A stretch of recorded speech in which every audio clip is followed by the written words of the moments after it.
지금거 신전화는 리뷰 시작하겠습니다. 이제 드라마는 단위화를 남겨두고 있는데요.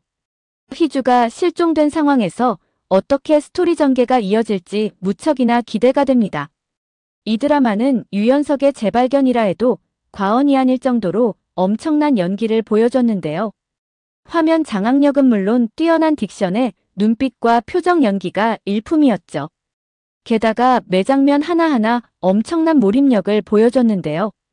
개인적으로 돌려보기를 이렇게 많이 한 드라마는 정말 오랜만인 것 같습니다. 10화에서 4화는 희주의 갑작스런 실종에 큰 충격을 받았는데요. 모두로부터 그토록 보호하고 싶었던 희주가 실종됨으로 인해 결국 전 국민에게 희주 사진을 공개하게 되었죠. 그가 기자회견에서 한 이 말은 모두를 아프게 했는데요. 내일이 없을 줄 알았으면 더 많이 해줄 거리라는 말이었죠. 아직 행복하게 못 해줬는데 해줄 것이 너무 많은데 라는 말은 보는 시청자들로 하여금 눈물 짓게 했죠. 갑작스럽게 등장한 진짜 사원으로 인해 백의용 또한 혼란스러운 상황인데요. 대선을 코앞에 두고 모든 것이 물 건너가는 순간이었죠. 사실 백의용은 백장호라는 부모의 후광으로 이 자리까지 올라왔는데요. 자신의 대선에 얼굴 한번 들이밀지 않는 사원을 괘씸해하죠. 그는 사원에게 이렇게 말을 했었는데요. 사원의 이름을 누가 준 거냐는 것입니다. 그 자리에 앉게 해줬으면 자신에게 은혜를 갚으라는 듯이 이야기하는데요. 이에 사원은 역겹다는 반응을 보였죠. 자신은 단 한 번도 그 이름과 자리를 달라고 한 적이 없다는 것입니다. 게다가 할아버지 후광으로 이 자리까지 왔으면 그 문턱은 스스로 넘어가라는 것입니다. 자신은 아무것도 하지 않을 거니 기대도 하지 말라며 쐐기를 박아버리죠. 이 말은 정말 통쾌하게 들렸는데요. 백의용은 애초부터 대선 후보까지 올라올 수 없는 인간이었는데요. 그가 대선 후보가 될 수 있었던 건 단 한 가지 이유 때문입니다. 바로 백장호의 재력과 그의 온갖 비리를 덮어주는 청운일보의 홍 회장이 있었기 때문이죠. 홍 회장 또한 백장호와 별반 다를 것이 없는 인간이었는데요. 고의적인 교통사고로 하나뿐인 아들을 죽게 하고 이나 귀를 멀게 한 백장호입니다. 그런데 솔깃한 그 의제 안에 용서해 주었던 것입니다. 더 엄밀히 말하면 백장호를 용서한 것이 아니라 그가 가진 재력과 권력을 나눠 갖고자 무릎 꿇은 것이죠. 그것이 결국 백의용의 킹메이커를 자처하게 된 배경입니다. 그가 청운일보를 이렇게 키울 수 있었던 것도 다 권력자들의 비리를 제보받아 성장한 것인데요. 만일 백의용이 대통령이 된다면 모든 단독은 물론이고 지금보다 더 큰 언론사로 성장할 수 있기 때문이죠. 하지만 죽은 줄 알았던 진짜 사원이 나타나면서 모든 것이 다 꼬여버린 것입니다. 홍 회장은 희주로부터 사원을 협박하고 자신을 납치한 범인이 진짜 사원이라고 알려주는데요. 이 사실에 흥분한 홍 회장이 백장호 추도식에 총을 들고 가 백의용을 협박하죠. 하지만 그 장소에는 또 다른 불청객이 있었던 것인데요. 바로 진짜 사원이 나타난 것입니다. 그리고 또다시 희주를 납치한 것이죠. 10화에서 보면 백의용 또한 사원이 혼외자였단 사실을 몰랐던 것으로 보이는데요. 심규진이 그에게 이렇게 말을 했습니다. 백의용도 진짜 사원도 백장호를 닮지 않았다고 말이죠. 진짜 백장호를 닮은 건 현재 사원이라고 말합니다. 백의용은 이 말의 의미를 몰랐던 것으로 보이는데요. 이후 알게 된 의용이 크게 충격을 받는 모습을 볼 수 있었죠. 의용 입장에서도 백장호에 대해 엄청난 배신감을 느끼지 않을 수 없을 텐데요. 더구나 사원이 마음먹기에 따라서 엄청난 재산 싸움이 발생할 수 있기 때문이죠. 물론 현재 사원은 그들에 대한 복수만을 꿈꿔왔기에 그럴 확률은 없어 보입니다. 현재 사원은 결국 의용의 아들이 아닌 자신의 배다른 동생이었던 것이죠. 그런데 심규진은 어떻게 알게 된 걸까요?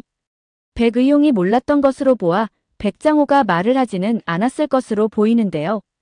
심규진은 그와 다르게 꼼꼼하면서도 똑똑한 캐릭터이죠. 누구보다 백장호를 잘 알고 있는 심규진인데요.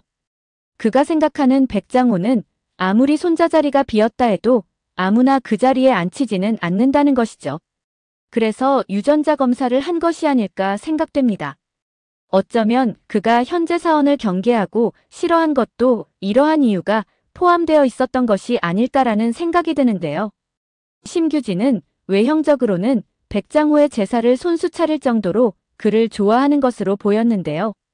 하지만 원작에서 보면 음식에 침을 뱉어가면서 그를 파멸시킬 수 있는 날만을 기다렸죠. 그런 심규진 입장에서 그의 피를 물려받은 현재 사원 또한 예외는 아니었던 것입니다. 어쩌면 그래서 더 철저하게 사원의 정체성을 지우고 자신 아들과 똑같이 키운 것이 아닐까 생각되죠. 그리고 아들 자리를 빼앗은 사원을 파멸시킬 이 순간만을 기다려온 것이 아닐까 싶습니다. 그렇다면 이런 의문이 생길 수도 있는데요. 왜 하필 지금에 와서야 사원을 죽이려 하냐는 것입니다. 심규진이 살면서 가장 원통해하는 것이 한 가지 있는데요. 바로 죽은 아들 시신을 찾지 못했기에 그의 장례조차 치러주지 못했던 것입니다. 그것이 그에게 있어서는 천추의 한이었던 것이죠. 그래서 사원의 장례를 성대하게 치러주고 싶은 것입니다. 그런 자식 잃은 심규진에게 백장호는 용서를 구하는 대신 겁박을 일삼았는데요. 자신 집에서 명성이라도 누리면서 살고 싶으면 조용히 자신이 시키는 대로 하라는 것이었죠. 그래서 그 또한 현재 사원처럼 감정을 철저히 숨긴 채 백장호를 경멸하면서 복수만을 꿈꾸며 살아온 것입니다. 심규진은 백장호의 추도식에 나타난 진짜 사원과 눈빛을 주고 받았는데요. 혹시 그가 나타날 거라는 거 알고 있었던 것일까요? 아니면 사전에 그와의 어떤 교감이라도 있었던 것일까요? 진짜 사원의 행보에 심규진이 어떤 식으로든 뒤에서 조정을 하고 있을 것으로 보이는데요. 원작에서 보면 그의 진짜 숨겨진 목적 또한 단 하나이죠. 바로 범죄자인 자신의 아들과 유능한 현재 사원을 세상에서 지워버리는 것입니다. 그리고 아들을 이렇게 만든 백장호에게 복수하기 위해 그의 기념관 또한 파괴해버리는 것이죠. 결국 이 드라마는 진짜 사원과 백장호에 의해 너무나 많은 사람들이 희생되었는데요.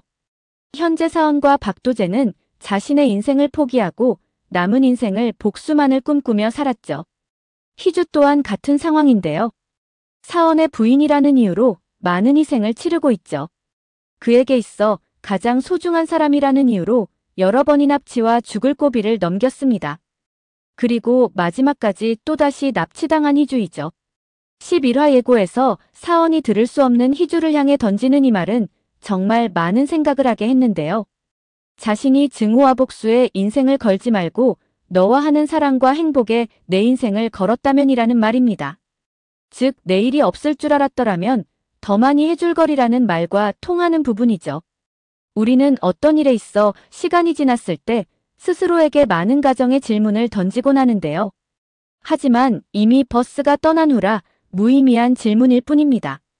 사원은 3년의 결혼 생활 동안 복수를 준비하며 바쁜 나날을 보냈는데요. 그 복수를 위해 자신이 오랫동안 사랑한 희주에게 따뜻한 말 한마디 눈길 한번 주지 않았습니다. 심지어 밥을 같이 먹기는커녕 잠자리조차 한 적이 없었죠. 물론 사원이 한 이 모든 것들은 결국 희주를 보호하기 위한 것이었는데요. 하지만 결과적으로는 희주를 위한 것도 자신을 위한 것도 아니라는 걸 알게 되었죠. 희주가 사원에게 원한 것은 단 한 가지였습니다. 남들처럼 평범한 일상이었죠. 함께 나들이를 가고 같이 운동도 하는 아주 누구나 다 아는 평범한 일상이었는데요. 하지만 희주에게는 그러한 평범한 일상이 허용되지 않았던 것입니다. 사원이 희주 면접 당시 부부의 날이라는 주제로 자신의 진심을 전달했었는데요. 처음부터 마음을 속이지 않고 솔직하게 다 이야기했다면 어땠을까 하는 것이었죠. 그렇다면 현재와는 달랐을까 하는 것이었습니다. 이제 희주에게 사원이 해주고 싶어도 그 어떤 것도 해줄 수 없는 상황이 된 것인데요. 하지만 결국에는 해피엔딩으로 끝날 것으로 보이죠. 그리고 이 드라마에서 가장 키포인트가 되는 부분이 바로 406 협박 전화였는데요. 사실 406폰이 범죄적인 기능도 있었지만 사원 말대로 순기능도 분명 있었습니다. 사원은 406폰을 종료하면서 희주에게 이런 말을 했었는데요. 평소 희주에게서 볼 수 없었던 모습을 이 폰을 통해 볼 수 있어서 재밌었다고 말이죠.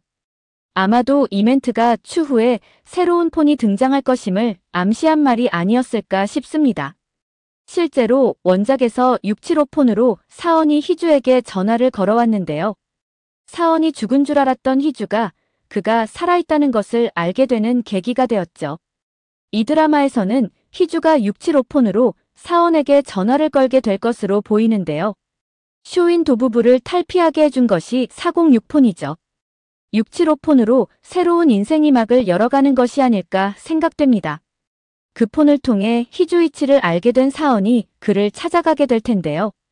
어쩌면 희주는 두 사람만이 조용히 시간을 보낼 수 있는 바닷가와 같은 그런 장소에 있지 않을까 싶은데요. 그토록 원했던 평범한 일상을 즐기며 행복한 모습으로 드라마가 마무리되지 않을까 싶습니다. 오늘 영상은 여기까지입니다. 구독, 좋아요는 언제나 제게 큰 힘이 됩니다.